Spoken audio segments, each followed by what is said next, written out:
The broken toy. The wind moved softly across the dead valley. Broken metal, old stones, and half-buried machines covered the ground. Long ago, humans had lived here. Now, only silence remained. No cities, no voices, only dust and one small dragon. The dragon hatchling was no bigger than a large dog. His scales were dull blue, scratched, and uneven. One wing had a small tear that never healed well. He was young, weak, and alone, but he was guarding something. In front of him lay a small toy airplane. The toy was broken. One wing was bent. The paint had faded long ago. The engine no longer worked. It could not fly. It could barely roll. Still, the hatchling stood over it like it was treasure. He lowered his head and gently pushed the toy with his claw. It moved only a little, scraping the ground. The hatchling made a sad sound in his throat. He remembered when he first found it. Years ago, before he even knew how to fly, he had wandered into the ruins. There, beneath a fallen metal wall, lay a human body. The human was long dead, bones wrapped in torn flight clothes. Near the body was the toy airplane. The hatchling did not know why, but he felt something when he saw it. The human had been holding it, protecting it, just like the hatchling was doing now. So he took the toy and never left it behind again. Other dragons did not understand. High above the valley, adult dragons watched from the rocks. That hatchling is weak, one said.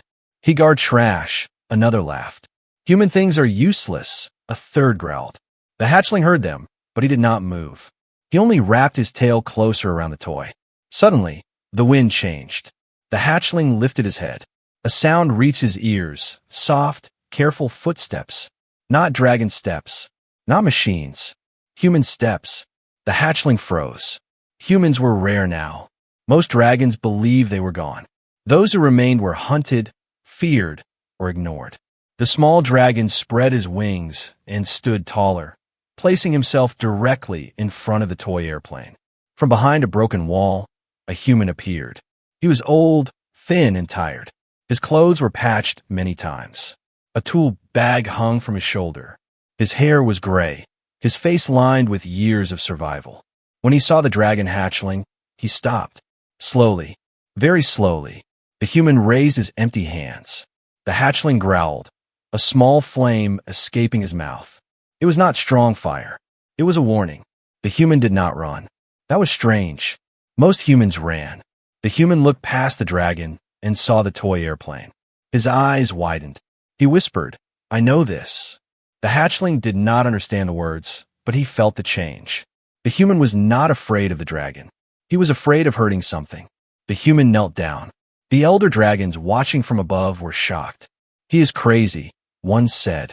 "He will die," said another. The human slowly pointed at the toy plane.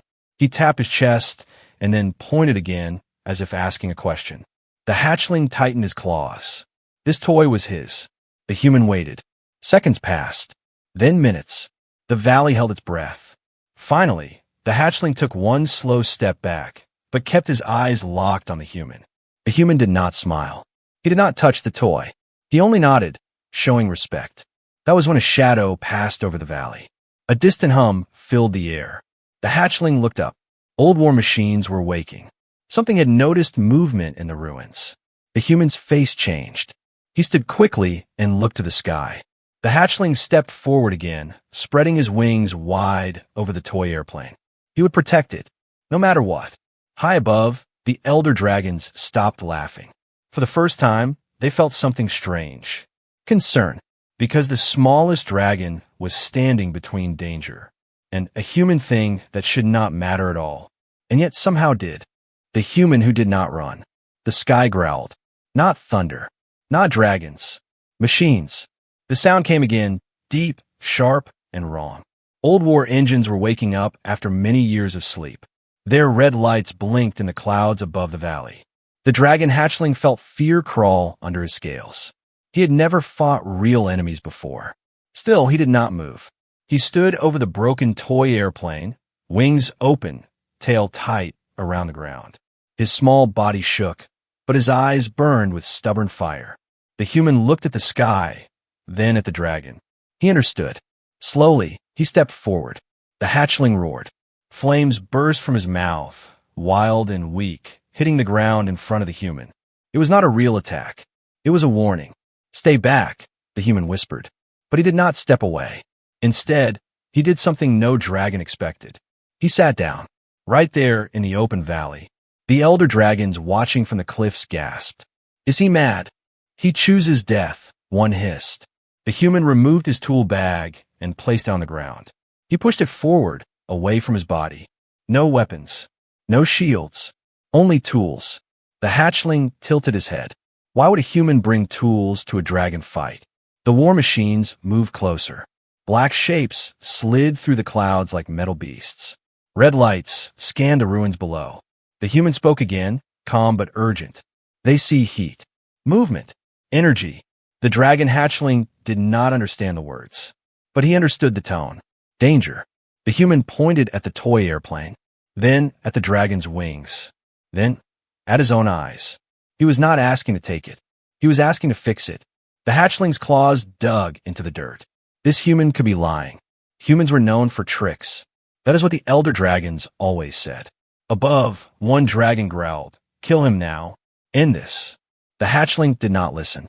He remembered the bones in the ruins. He remembered the cold metal hand holding the toy. He remembered being alone. The human slowly crawled forward on his knees. Every move was careful, respectful. The machines above locked on. A thin red line touched the ground near the human's foot. Target found. The human froze.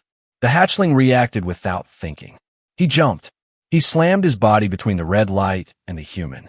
The laser fired. Stone exploded. Dust filled the air. When the smoke cleared, the hatchling was still standing, shaking, hurt but alive. The elder dragons fell silent. The human stared at the hatchling in shock. "You protected me," he said softly. The hatchling growled, but it was not anger. It was fear. The human reached into his bag and pulled out a small glowing power cell. Its light was weak but steady. He placed it on the ground and slid it toward the toy airplane. Then he stopped. He waited. The hatchling's heart pounded. Every instinct told him to attack. But something else spoke louder. Hope. He stepped aside. Just one step. The human's hands moved fast now.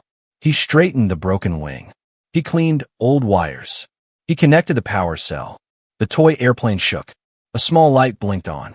The machines above changed direction. Energy spike detected. The human smiled. Not with pride, but with relief. "It still lives," he whispered. The hatchling stared. The toy made a soft humming sound. Not flying yet, but awake.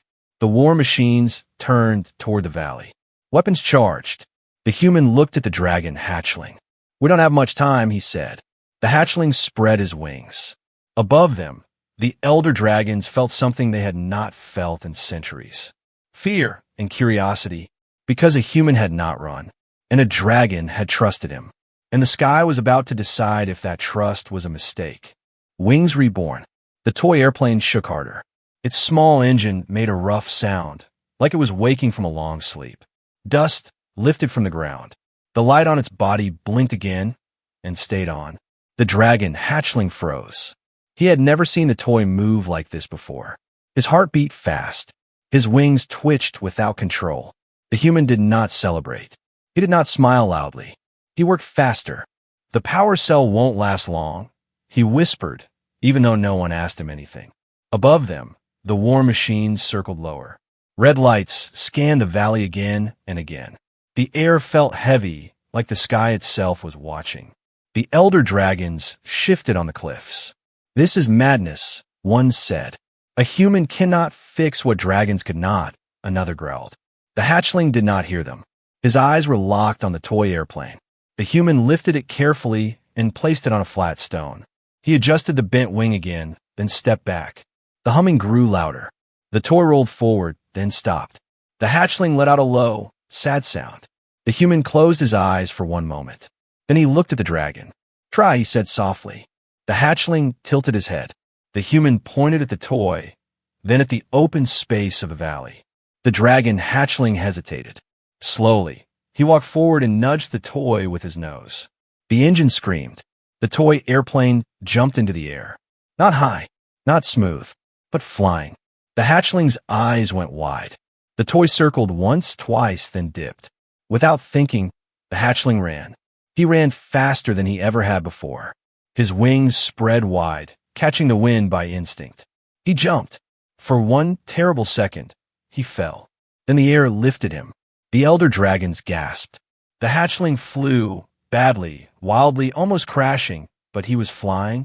The toy airplane stayed beside him, humming, guiding, showing the path. Human made wings. Dragon made fire. Together, flight. Then the sky screamed. A laser cut through the air. The toy airplane was hit. It spun out of control and fell. The hatchling roared in panic and dove after it. The human shouted, "Pull up!" Too late. The toy smashed into the ground and skidded across the stone, sparks flying. Smoke rose. The hatchling crashed beside it, rolling hard. Pain shot through his wing. He cried out. The war machines descended fast now. No more waiting. Attack mode. The human ran to the hatchling without thinking. A laser burned the ground inches behind him. He grabbed the toy airplane and shielded it with his own body. The elder dragons could not believe what they were seeing. He will die, one whispered. And he knows it, another answered. The hatchling pushed himself up, shaking, hurt, angry. He saw the human kneeling over the broken toy, arms spread wide, protecting it, just like the human skeleton had long ago. Something inside the hatchling broke and changed. Fire filled his chest. Not weak flame, not fear fire. Real fire. He stepped in front of the human. The machines locked onto the dragon now. Weapons charged. The hatchling opened his mouth and released everything. A stream of bright blue fire tore through the air. It hit one machine and melted straight through it. The metal screamed as it fell from the sky. The valley shook. The elder dragons stood in shock. That fire. He should not have that power yet. The human stared at the hatchling in awe. You did it, he breathed. More machines moved in. The human grabbed the toy airplane and pressed the power cell back into place. Sparks flew. Just one more time, he whispered to the toy. Please. The engine coughed, then roared. The toy lifted again, damaged, unstable, but alive. The hatchling spread his wings despite the pain. Side by side, dragon and toy rose into the burning sky. The war machines hesitated. Their systems could not understand this. A human creation flying with a dragon. Impossible data. The elder dragons watched in silence as the smallest dragon in the valley climbed higher than all of them had expected. For the first time, they understood. This was not about a toy. This was about what humans leave behind. Not weapons, not fear, but wings for those brave enough to try. The sky turns red. The sky burned. Red warning lights filled the clouds as the war machines spread out. They moved in perfect lines, cold and silent, like hunters that never missed. The toy airplane shook in the air. Its engine screamed in pain. Sparks fell like burning rain. The dragon hatchling flew beside it, wings beating hard, every movement hurting. His torn wings screamed with each flap, but he did not slow down. Below them, the human ran through the ruins. He slipped. He fell. He stood again. A laser struck the ground near him, sending stone into the air. He rolled behind a broken wall and pressed his back against it, breathing fast. Stay up, he whispered, looking at the sky. Please stay up. The elder dragons finally moved. Massive wings opened across the cliffs. Fire gathered in ancient chests. Their shadows covered the valley. But they did not attack. They watched, waiting. The war machines adjusted their aim. New priority detected. Target, dragon hatchling. A sharp beam of light shot upward. The hatchling felt it burn across his side. He screamed and lost control. The toy airplane swerved wildly. Both of them fell. The human saw it happen. No, he shouted. The hatchling crashed into the stone wall of the valley. His body slid down, leaving a dark mark behind. He hit the ground and did not move. The toy airplane smashed beside him, its engine dying with a weak sound. Silence. For one long moment, the world held still. The war machines descended. The human ran. He did not think. He did not plan. He ran toward the fallen dragon. A laser burned his arm. He cried out, but kept moving. The elder dragons roared in anger. Enough, one thundered. Still, they did not strike. The human reached the hatchling and fell to his knees. The small dragon's chest moved slowly. He was alive, but barely. The human placed himself over the dragon's body, shielding him. The war machine stopped. Their systems hesitated. Human shielding dragon. Dragon shielding human earlier. Conflict detected. The human looked up at the machines, blood running down his arm. "If you want him," he said, voice shaking, "you go through me." The machines did not understand courage, but they understood heat. Weapons charged again.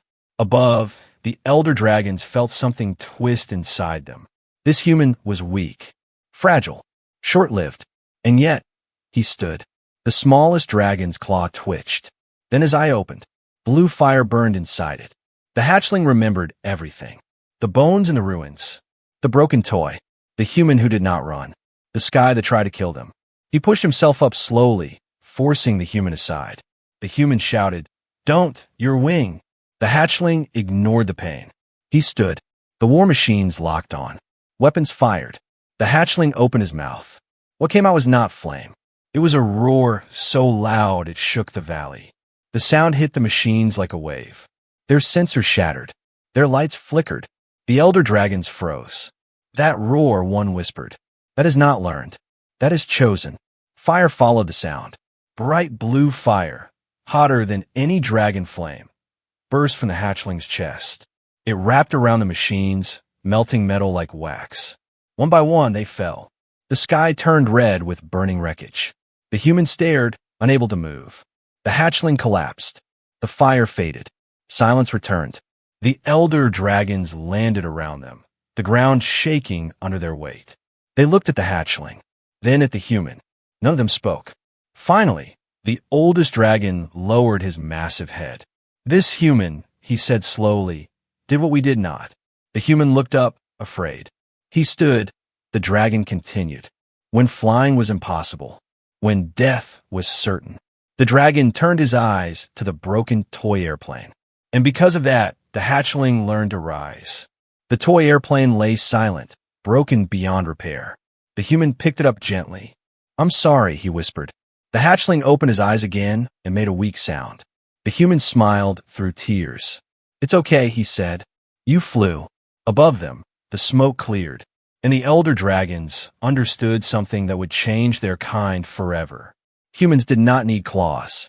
They did not need fire. They gave courage and waited to see who would use it. The choice of fire. The valley was quiet, not peaceful, quiet like something holding its breath. Smoke drifted through the broken ruins. Pieces of burning metal fell from the sky and hissed when they touched the ground. The dragon hatchling lay still. His breathing was slow. His wings were burned. Blue fire marks covered his small body. The human knelt beside him, shaking. He had survived battles before. Hunger, cold, machines. But this felt different. He gently placed his hand on the dragon's chest. Alive, barely.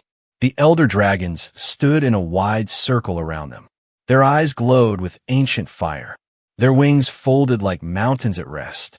No one spoke. At last, the oldest dragon stepped forward. "The hatchling used forbidden fire," he said. His voice was deep and heavy. "Fire that shortens life." The human looked up. "What does that mean?" he asked. The dragon's eyes narrowed. "It means," he said, "that to save you, he may have chosen to die early." The words hit harder than any laser. The human looked back at the hatchling. "You didn't have to," he whispered. "I would have been fine." The hatchling's eye opened slightly. He made a weak sound. The elder dragons watched closely. "Why did you protect him?" one demanded. "He is human." The hatchling struggled to lift his head. Pain shook his body, but he did not look away. Because he stayed. The meaning was clear even without words. The human swallowed hard. "I didn't give him orders," he said quietly. "I didn't promise him anything." He looked up at the dragons. "I just didn't run." A low growl moved through the elders. "Humans always run," one said. "They always beg," said another. "They always take." The human stood. His legs shook, but he stood. "No," he said. "Some of us stay." He held up the broken toy airplane. "We stay for memories. We stay for promises we never spoke. We stay because leaving feels worse." Silence followed. The oldest dragon studied him for a long time. "There is one way to save the hatchling," the dragon said at last. Hope flashed in the human's eyes. "What is it?" he asked quickly. The dragon's voice hardened. "He must be bound." The human frowned. "Bound how?" The elder dragon spread his wings. "To the dragon law, to our fire, to our sky." Another dragon spoke. He would no longer be free. He would no longer choose his own path. The human looked down at the hatchling. Freedom mattered to humans. More than safety, more than life, sometimes. The hatchling stirred again. He heard the tone. He felt the weight. He pushed himself up just enough to look at the human. The human met his eyes. "If you don't want it," the human said softly, "I won't let them." The elder dragons were shocked. "You would refuse?" one thundered. "Yes," the human answered. "If it costs him who he is." The hatchling made a sound, low, weak, but clear. He nudged the toy airplane with his claw. Then he nudged the human. Then he looked at the sky. The meaning was clear. He had chosen before. The human closed his eyes. Tears ran down his face. "Okay," he whispered. "Okay." The elder dragons moved. Fire surrounded the hatchling, not burning, but warm. Old power flowed into him, sealing wounds, calming the wild flame inside his chest. The process hurt. The hatchling screamed. The human held his head and did not let go. "I'm here," he said again and again. "I'm here." When it was done, the fire faded. The hatchling collapsed into sleep. Alive. The elder dragons stepped back. "It is done," the oldest said. "He will live." The human let out a broken laugh and sat heavily on the ground. "Thank you," he said. The dragon looked down at him. "This does not make humans safe," he warned. "Or welcome." The human nodded. "I didn't ask for safe," he replied. "Only a chance." The dragon turned away. Behind him, other elder dragons watched the human with new eyes. Not as prey, not as pests, but as something dangerous in a different way. Because humans did not command fire. They inspired it. And sometimes, that was far more powerful. When dragons broke their law, the valley did not return to normal. It never could.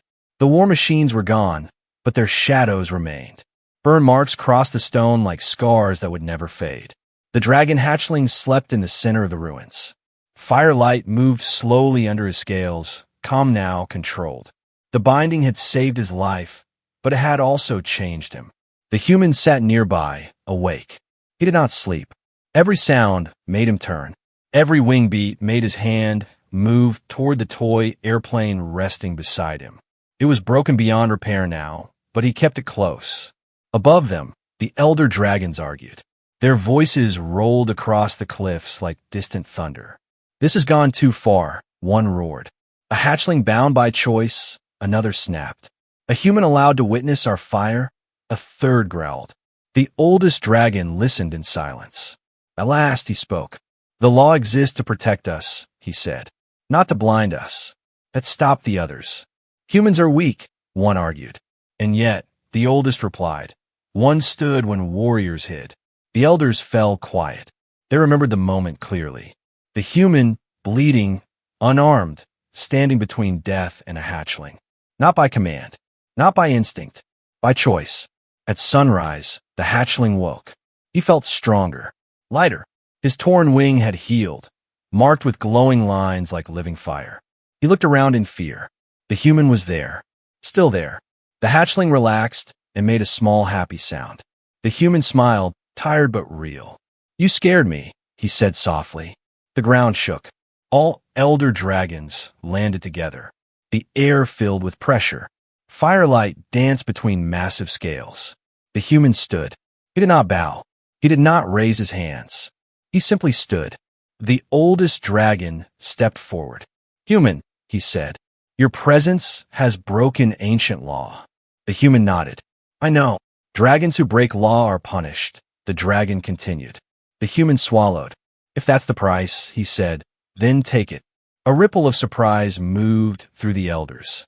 "No begging," one whispered. "No threats," said another. The oldest dragon studied him. "You may leave," he said. The human froze. "You may walk away," the dragon repeated. "Forget what you have seen. Live." The human looked down at the hatchling. The small dragon looked back. The human shook his head. No, the elders growled. You choose death, one demanded. I choose him, the human replied. Silence crushed the valley. The oldest dragon lifted his wings. Then hear this, he said. From this moment, dragon law changes. Gasps echoed. A human may stand under dragon sky, the dragon continued. A human may work beside dragon fire. But his voice hardened, only one. The elders protested. This is madness. This invites weakness. The oldest dragon turned on them. This invites truth, he roared. The hatchling stepped forward, still unsteady. He placed himself between the human and the dragons. The message was clear. Touch him, and you face me. The elders fell silent. At last, one spoke softly. What shall we call this human? The oldest dragon answered without hesitation. Wing-bearer. The human did not understand the title, but he felt its weight. The dragon lowered his head. You will teach, he said. Not with orders. Not with force. The human nodded slowly. That's the only way I know. High above the valley, other dragons watched. News spread fast. A human had stood. A hatchling had chosen. The law had bent and did not break. For the first time in dragon history, fear was no longer the strongest force under the sky. Trust was, and that terrified them all. Wings that changed the stars. Years passed. The valley was no longer silent. Where broken metal once slept, light now moved. Human tools and dragon fire worked together. Stone towers rose slowly, shaped by claw and hand. At the center of it all flew a dragon. He was no longer small. His wings were wide and strong, marked with glowing lines of old fire. Blue light moved under his scales like living stars. The hatchling had become a guardian. Below him walked the human. Older now, slower, his hair fully gray, his steps careful, but dragons made space for him. They always did. Children, dragon hatchlings, gathered when he arrived. They watched him fix wings, shape metal, and repair old machines. Not weapons. Never weapons. Only tools. Only wings. High above, a shadow moved. Something ancient. Something angry. A signal had been detected beyond the stars. The same kind of war machines that once attacked the valley were waking again, this time in numbers too large to ignore. The elder dragons gathered. Fire lit the sky. This threat is beyond us, one said. Their numbers are endless, another warned. They adapt faster than flame. The guardian dragon landed beside the human. He lowered his head. The human understood. They won't stop, the human said quietly. They never do. The oldest dragon turned to him. You taught one dragon to rise, he said. What else can humans teach? The human looked at the sky, then at the broken toy airplane resting in his hands. Still repaired. Still silent. It was never about flying, he said. It was about believing you could. The machines arrived at dawn. The sky darkened with metal. Dragon fire filled the air, but it was not enough. Shield adapted. Lasers burned through scales. Even elders cried out in pain. The guardian dragon flew straight into the storm. Not alone. Beside him flew something new. Hundreds of small craft. Simple, human-built gliders powered by dragon fire and human design. Dragon hatchlings flew them. Not trained as soldiers. Not forced. They chose. The machines paused. Their systems failed to understand this pattern. Creatures meant to fear the sky now owned it. The human stood at the control tower, hands shaking, voice steady. Keep formation, he said. Trust the wind. The guardian dragon roared. Not in anger. In command. Fire and light met metal. The sky turned white. One by one, the machines fell, overloaded by chaos, by choice, by something no system could measure. Hope. The final machine aimed its weapon at the tower. The human saw it. He smiled. I stayed, he whispered. The guardian dragon dove. The blast hit him full force. Light vanished. Silence returned. The tower stood. The machine fell. Dragons searched the smoke in panic. Then a shape moved. The guardian dragon rose from the clouds, burned, broken, but flying. The valley erupted in roars. He landed hard. The human ran to him and fell to his knees. You did it, the human said, tears falling freely. You changed everything. The dragon lowered his head and touched the human gently. Because of you. The human laughed weakly. No, he said. Because of us. When a human died years later, dragons carried him to the highest peak. They placed a toy airplane beside him. Not as a relic, as a promise. The stars changed after that day. Humans were no longer seen as weak. Dragons were no longer alone. And whenever a young dragon hesitated at the edge of the sky, elders would say only one thing. Remember the broken toy, because that was the day wings were not born from fire, but from trust.